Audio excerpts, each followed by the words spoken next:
Dr. Jami Hossain from India. He's based close to Delhi. Jami has a long background in renewable energy and wind power as well, going back more than 30 years working for different companies, working for the Indian Wind Energy Association, also working in the scientific sector. Right now, Jami is a vice president of the World Wind Energy Association, also chairing the technical committee. And Jami, you are also kind of co-host of our World Wind Energy Conference, which will take place in collaboration with the TERI Institute that is based in Delhi in end of November this year. And Jami, a warm welcome to India, and we look forward to hearing how the Indian wind power market has been performing in the last year and most recently. Jami, the floor is yours.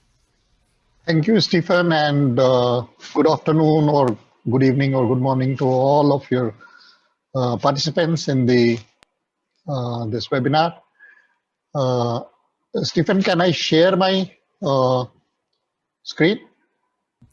That should be possible, yes. You are a co-host, so please try.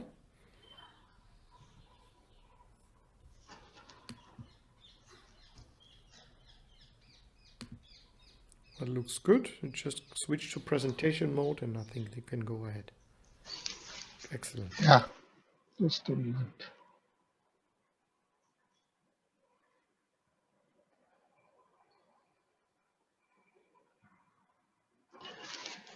Yeah, so I'll give some summary of what has been happening in India and how things have happened over the last 1 year, which was also a period of lockdowns and COVID. So there has been some slowdown on that account.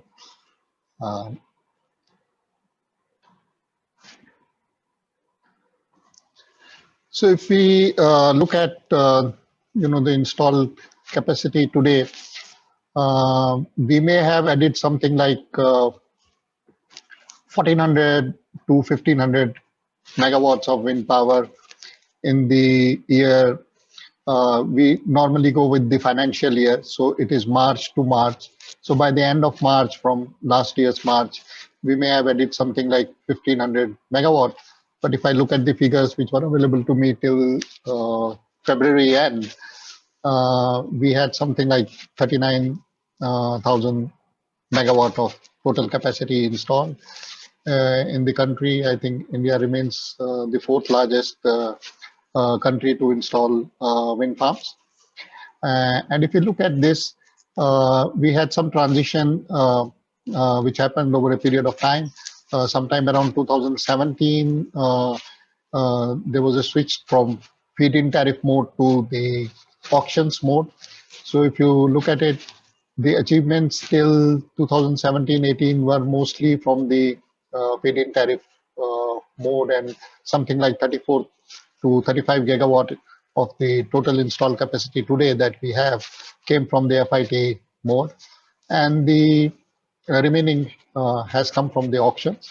And the auctions have resulted something like 4,000 megawatt capacity in the main auctions, which are conducted by the central government under the ministry, which is called the Solar Energy Corporation of India, SECI. And these are known as SECI auctions. And they conducted a lot of auctions, large capacity, but some capacity has come up, the other is under build up. There is this question of whether auctions is the right kind of mode, though it is in full swing now in India. And some time back, I wrote a paper which was also published in the newsletter of TERI and WWEA on the issues involved and in auctions come feed-in tariff. So my personal opinion is that perhaps a better thing is feed-in tariff. And this is not only for India, but also for the rest of the world, because the feed-in tariff mechanism is normally worked out through independent regulators who go into this thing deeply and have stakeholder consultation with different stakeholders. And in any policy, there are many issues involved. So the cost and pricing is not the only issue. But having said that, this is my personal opinion, and many people might be happy with auctions as well. There has been a slowdown because in earlier times we used to do, even, for example, in 2017 we installed something like 5,000 megawatts of wind power. But currently in this year we installed something like 1,500 megawatts. One issue is sites. It always takes time to secure lands and be ready to implement the project, and all these things can take time. The second is grid connection. So your site must be close to the point of grid connection, or reasonably feasible to connect to the grid, and there should be capacity in the grid to take off.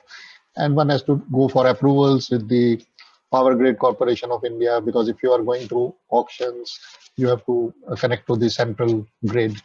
And there is a certain process that takes time, so things don't happen overnight. So there can be a delay on that front.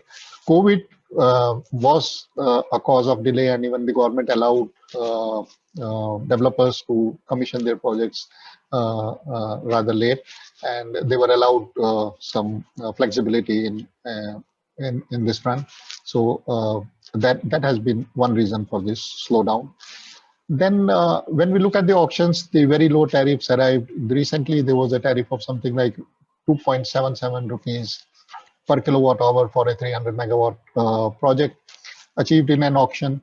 Now, with this kind of tariff, there are also some cost constraints which come into play in implementation of the project, and this may result in delays, or till the developers figure out how actually they can achieve their project in such cost framework, and also to have some profit for themselves at the end of the day.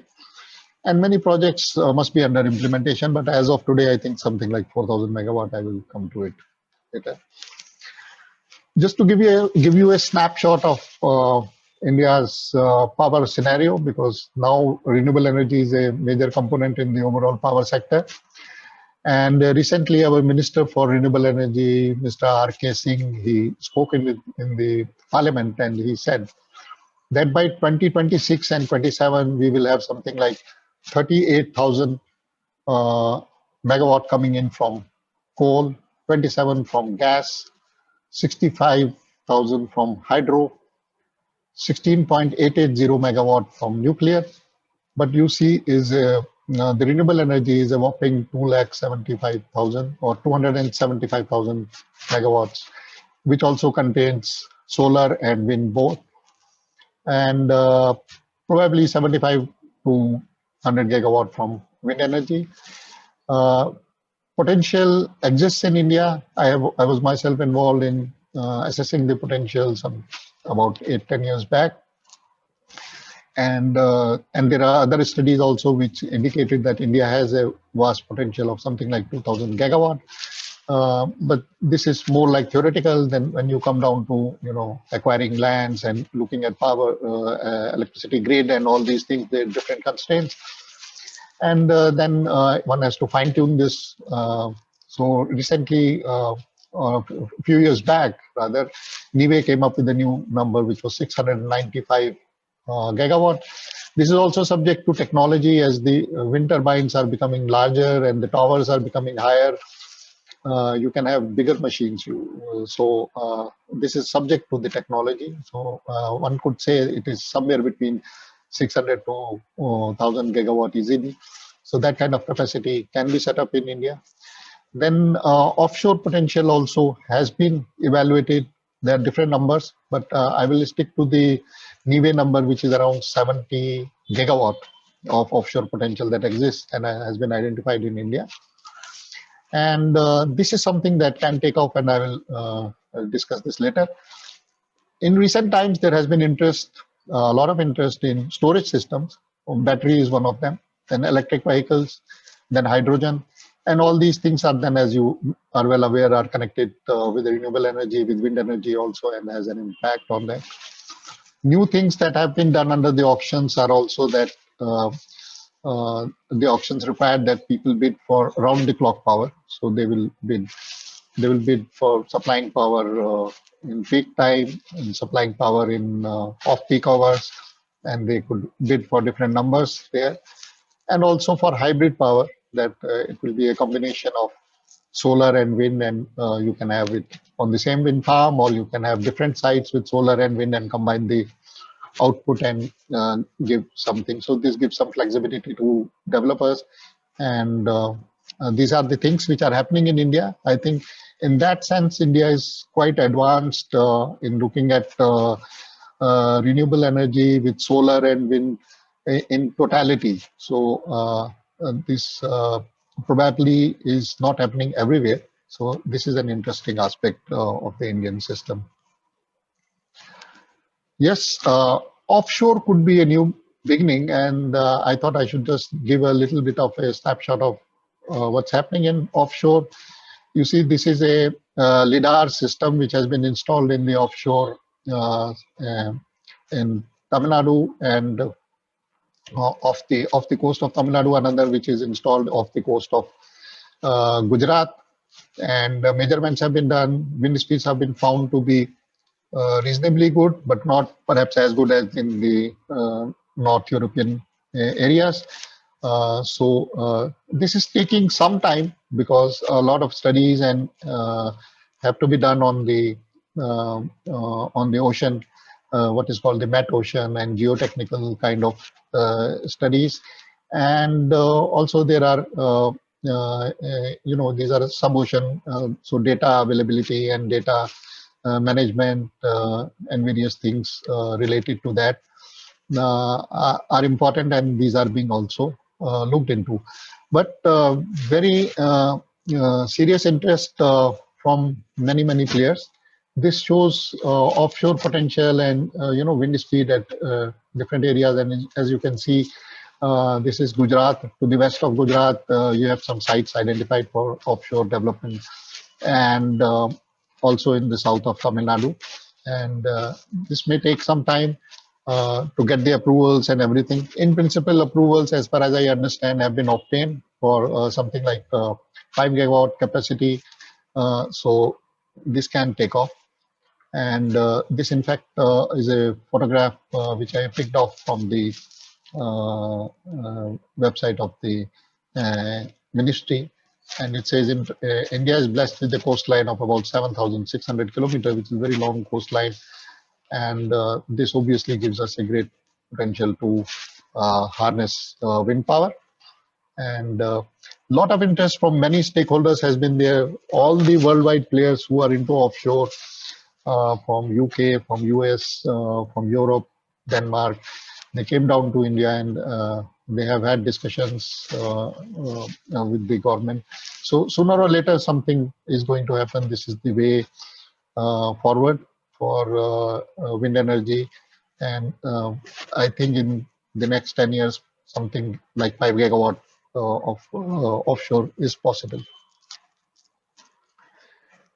We looked at the total installed capacity, and these are the annual capacity additions, which are in year-to-year capacity additions. And this is combined with the growth rate trends. As you see, the growth rate has gone down. Of course, one reason is that as the capacity increases, the growth as a percentage will be less. But also in the last 4-5 years, the trend has been somewhat low. Though very large auctions have been done, but the projects have to come up. So something like 4,000 megawatts, 4,000 to 6,000 megawatts may have come up within the center and state auctions.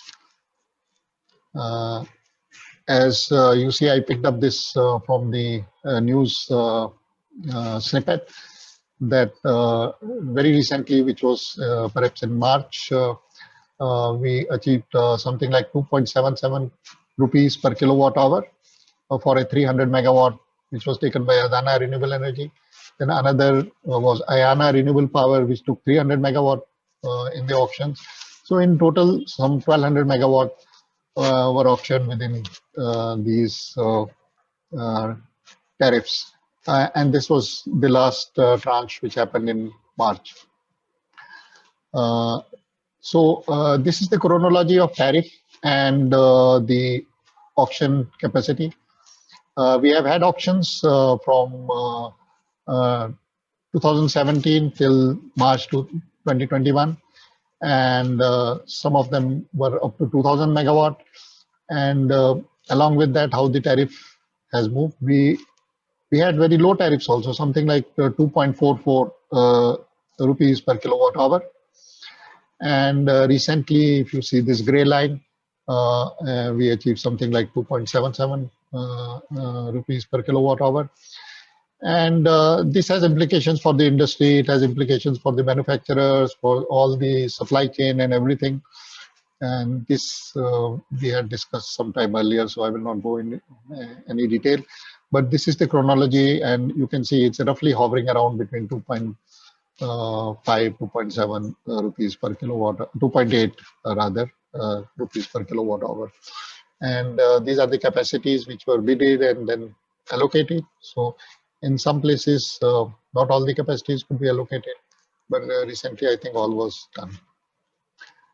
This is also, I picked up from a snippet, and you see the tariff has changed from 3.46 within the auctions regime to rupees 2.77, which was very recent. 1 minute.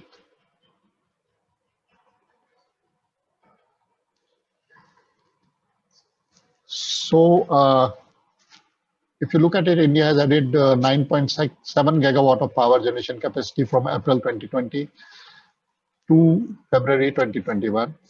This includes 3.8 gigawatt of conventional and 5.9 gigawatt of renewable. So you can see renewable as the new capacity is far ahead of the conventional capacity. And these were things which were recently mentioned by the minister in the parliament. So this gives you, I think, a fair snapshot of what's happening in India. So thank you. Yeah, thank you very much, Jami, for I think a very interesting picture about the Indian wind energy and renewable energy and energy market. I mean, aside of the well-known problems with the auctions, which are indeed not only creating some problems in a market like India, but in all the markets where you had a typically smaller, medium-sized investors, it's I think very good to see that the Indian government has a strong commitment towards renewable energy and wind power in particular. I think it's interesting to see that there's been some achievements regarding hybrid systems, solar wind hybrid systems, and it's also of course interesting to see that India has ambitions in terms of offshore wind energy.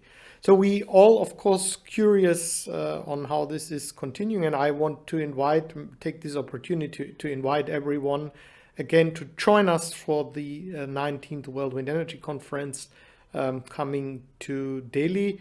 Well, we will decide by the middle of the year whether for pandemic reasons it will be held as a hybrid event or in which format exactly. But Jami, maybe you would like to say a few sentences about the conference here as well. Yeah, so WWEA and TERI together plan to do a event in November, around 24th November. This was supposed to be a World Wind Energy conference. And we have done a lot of groundwork towards that. But all the planning was done when the pandemic was going down. But very recently, in fact, in February, it almost died down totally, the pandemic. But very recently, there is a new wave, and this second wave is rising very rapidly. And we have to take a call, and we have to see what is possible. We will be examining these things. So what is definitely possible and what will happen definitely is that the conference will be held. So either it can be in a hybrid mode, or that is some physical presence and with a presence online, or it can be totally online, or it can be totally physical and of course online as well. So these things we will take a decision. And in the meantime, we have a lot of interest in the conference, and many people have submitted their abstracts, papers, and things like that, and all that work is happening. Yes, indeed. Thank you, Stephen. We're meeting on a weekly basis to Yeah, discuss the yeah, preparations of this event, yeah, which will be, of course, much broader even than this event here, because not only talking about market developments, but also about technology and about wind and sun. The theme of the conference is going to be powering the world with wind and sun. So I think that reflects indeed what the world needs to do. So, Chami, thank you very much once again, and have a good afternoon.